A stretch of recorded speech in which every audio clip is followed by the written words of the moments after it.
Well, what's interesting about Mardi Gras, it has that sexual flavor to it. You know, not just the, you know, throwing the boobs The beads out, and but yeah. But you know, any downtown, I'm not saying San Jose only, but Chicago, San Francisco, any downtown has that flavor of sexuality and alcohol and drugs and hookah bars and, you know, all of that intrigue is all mixed together. And that can get scary for young people, but also attractive for young people. Sure. Because when you look at alcohol advertising, it's very sexualized. And when you think about if you want to go and, you know, do that, you think of, let's go downtown and have that expectation, and yet it makes it dangerous. You know, when you see young girls in high heels walking from bar to bar who probably can't go in because they're too young. Right. You know, what do you do about that? Yeah, I think it's natural that downtown should be a place that's attractive to young people to meet other young people, right? Yeah. I mean, we understand that's the socialization of a city is important, right? Sociable cities do well for lots of reasons, and places where people just don't have fun, they don't want to be. They also don't attract young talent. Yeah. They don't attract companies that want to have young talent. They don't attract the creative people that takes to build an economy. So I know that certainly, you know, it's easy to say, to poo-poo this whole issue of, well, you know, these are just young people who are looking to scam or whatever. But the truth of the matter is that you want a downtown that's actually going to be engaging and fun for people.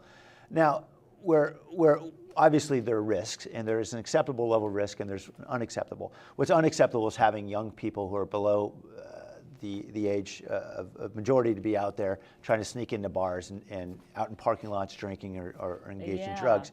And I think we've been very successful in the last 3 to 4 years, particularly San Jose Police Department, in really being effective on focusing on underage drinking. The bars have really stepped up as well. They're much more focused on the issue. I know we've had some crackdowns rather from the state, the ABC.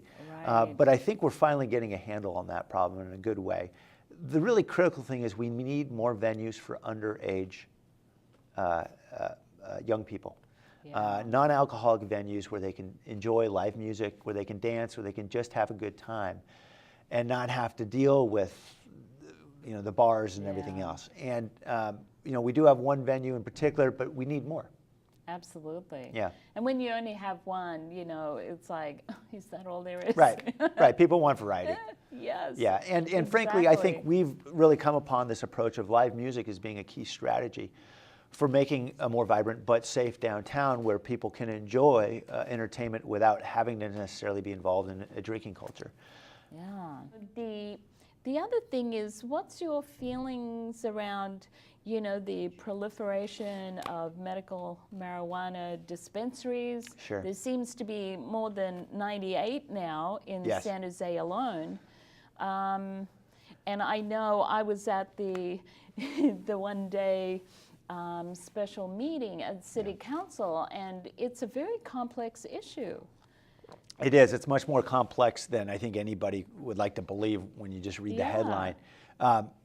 Clearly, there's a need for medicinal marijuana for people who are ill, who need it to relieve symptoms that other medicine simply doesn't relieve. The challenge is that the city shouldn't be in the business of regulating this drug. We have an agency that's responsible for regulating every other therapeutic drug that has any potential for abuse. It's called the FDA. Yeah. And if the federal government were not to abdicate... Food and Drug Administration. Yes, the Food and Drug Administration. And if it weren't for the fact that I think the federal government has really abdicated its responsibility in this area, the FDA would be regulating this drug, and it would be distributed in pharmacies and not on every street corner wherever somebody wants to declare that they're opening a dispensary. I don't doubt that many of the folks who are running these dispensaries are well-meaning and are doing good work and believe in what they're doing. There are many dispensaries that are simply out there making money. And they're making money in the most abusive of ways. And we're seeing all the side effects. I mean, we're seeing the dealing out in the secondary dealing happening in the parking lots. We see carloads full of kids, you know, and I'm certain they don't all suffer from glaucoma, you know, running in and out with their marijuana cards. And they're out there throwing these cards like they're, you know, in Cracker Jack boxes. Yeah. So there's an enormous amount of abuse of what's going on. The studies I've seen from Colorado and California suggest that less than 10% of the folks who have these medicinal marijuana cards are actually diagnosed with the kinds of diseases we know need this kind of treatment. So it's problematic, and we need to get the federal government involved and get the drugs out of dispensaries and into pharmacies. That's where they belong. Yeah. The other thing that's really noticeable, we've been doing a community mapping downtown, the Urban Coalition, and we've noticed that there's a lot of liquor stores around San Jose State University. Yes, a historic reality. I can tell you, when I came into office, there already had been a movement in the city to stop the spread of liquor stores. Unfortunately, along with that came a terrible ordinance in which they actually expanded the ability of gas stations to sell alcohol to drivers, which makes no sense to anybody.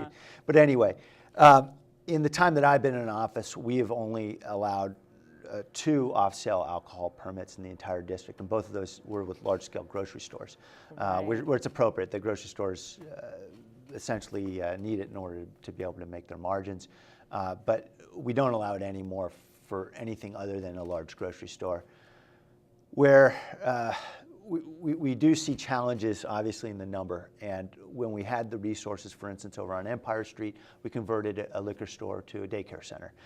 Every opportunity we can get, and by the way, it's a wonderfully successful daycare center, and it's great. Very beloved by the neighborhood, right across from a library, so it's perfect. Yeah. Where we're able to do that, and we have the resources, I'll do it in a second. Yeah. The challenge is we just have a lot of liquor stores left, and they have property rights, entitlements to their CUPs and so forth, and so we have to deal delicately around those legal issues. It's also interesting, you know, you were earlier talking about the variety of events that come downtown. You know, like the convention center has the big Narcotics Anonymous convention, and also HempCon is coming to town, and it's sort of like, whoa, interesting balancing of different kinds of events. How do you decide what events do come and don't come, or do you decide? I don't decide. That's probably a good thing, because I shouldn't be trusted with those decisions. Those decisions are really made through the current operator of the facility, which is Team San Jose. Oh, right. And their primary motivations, as one would expect in any organization of that type, would be economic. They're trying to drive hotel room nights and drive revenue. In many cases, that's important to the city because we invest a lot of public money in that facility. Yeah. So those are really business decisions. Yeah. And also the HP Pavilion has a variety. And I've noticed that with some concerts, you have a lot of police and vans outside. So there's an expectation of issues. Yes, and no, we make them pay for it, by the way. That's really on the operator of the facility. Oh, right. Yeah, and I got to say, this is the best kept secret in the Bay Area, which is that arena is better managed than any other building I know on the world.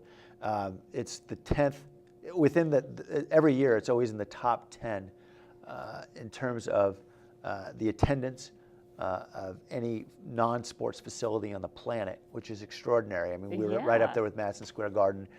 They fill it night after night with great events, a lot of entertainment. And the challenge, obviously, is we want to make sure that they're doing things responsibly. There have been problems in the past with some concerts that have spilled out. So was it the Boo Bomb concert? Yes, there were a couple. And so they pay for all their own police, and we make them do that, and they do that responsibly. That's interesting, And then there's the festivals downtown, Guadalupe Park, that have alcohol sponsorship. And how do you manage that real briefly, because we're running out of time? Sure, yeah, and music in the park, those kinds of events. We recognize that for a lot of those sponsors, they can only host the event with alcohol, often as a financial issue. They simply can't get the sponsorships to support the event. And so alcohol is often part of it. And so the critical thing is, obviously our police department's down there. We're down there with our Office of Cultural Affairs, making sure that they're doing it responsibly, making sure there's nobody underage, that the drinks are not readily accessible, that they're being distributed one by one and not in large groups, that kind of thing. Yeah. Well, the Urban Coalition will be looking at some of that, and you know, you may see us at City Council, and yeah.